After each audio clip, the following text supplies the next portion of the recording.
Alfred Nobel का जन्म Sweden में 21 अक्टूबर 1833 को हुआ था। अल्फ्रेड रसायन शास्त्री और इंजीनियर थे। उन्होंने अपनी पूरी जिंदगी में कुल 355 आविष्कार किए थे। हालांकि उनकी सबसे क्रांतिकारी खोज 1867 में डायनामाइट के रूप में थी, जिससे दुनिया भर में लाखों लोगों की जान गई। उन्होंने डायनामाइट का आविष्कार कर बहुत दौलत और शोहरत कमाई, लेकिन सन 1888 में एक अखबार ने गलती से छाप दिया कि मौत के सौदागर अल्फ्रेड नोबल की मृत्यु हो गई है।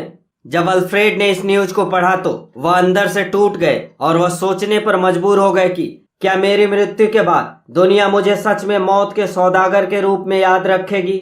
इस खबर को पढ़ने के बाद अल्फ्रेड ने यह निश्चय किया कि वह अपने व्यक्तित्व पर लगने वाले इस दाग को मिटा देंगे और इस तरह 27 नवंबर 1895 को अपनी वसीयत लिखी, जिसमें अपने संपत्ति का 94% हिस्सा से एक ट्रस्ट बनाने का फैसला किया। अल्फ्रेड नोबल की इच्छा थी कि इस रकम पर मिलने वाली ब्याज से हर साल उन लोगों को सम्मानित किया जाए जिनका काम मानव जाति के लिए सबसे कल्याणकारी पाया जाए, और इस तरह नोबल पुरस्कार की शुरुआत हुई। हर साल शांति, साहित्य, भौतिकी, केमिस्ट्री, मेडिसिन और अर्थशास्त्र के क्षेत्र में नोबेल प्राइज दिया जाता है। भारत रत्न भारत का सर्वोच्च नागरिक सम्मान है और यह सम्मान असाधारण राष्ट्रीय सेवा के लिए प्रदान किया जाता है। इन सेवाओं में कला, साहित्य, विज्ञान, सार्वजनिक सेवा और खेल शामिल है। इस सम्मान की स्थापना 2 जनवरी 1954 में भारत के राष्ट्रपति राजेंद्र प्रसाद द्वारा की गई थी।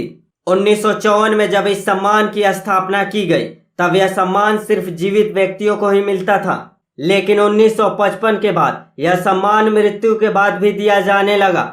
यह पुरस्कार हर साल अधिकतम 3 व्यक्तियों को ही दिया जाता है, लेकिन यह अनिवार्य नहीं है कि इसे हर साल दिया जाए। फिल्म जगत का सबसे बड़ा पुरस्कार, जिसे ऑस्कर के नाम से जाना जाता है, लेकिन असल में उसका ऑफिशियल नाम ऑस्कर नहीं है बल्कि एकेडमिक अवार्ड ऑफ मेरिट है। यह पुरस्कार American academic of motion picture arts and science के द्वारा दिया जाता है।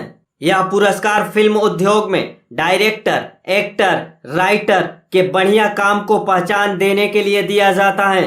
भारत में हर साल हजारों फिल्म बनती हैं और फिल्म फेडरेशन ऑफ इंडिया कुछ फिल्मों को सेलेक्ट कर हर साल ऑस्कर के लिए भेजती हैं।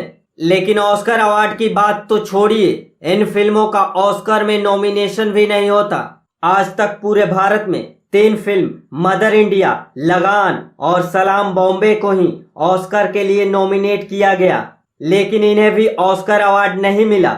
आपको क्या लगता है 2022 में बनी अब तक फिल्मों में से किन फिल्मों को ऑस्कर के लिए भेजा जाना चाहिए? नीचे कमेंट बॉक्स में जरूर लिखना और ऐसे ही वीडियो को देखने के लिए इस चैनल को भी सब्सक्राइब कर लेना।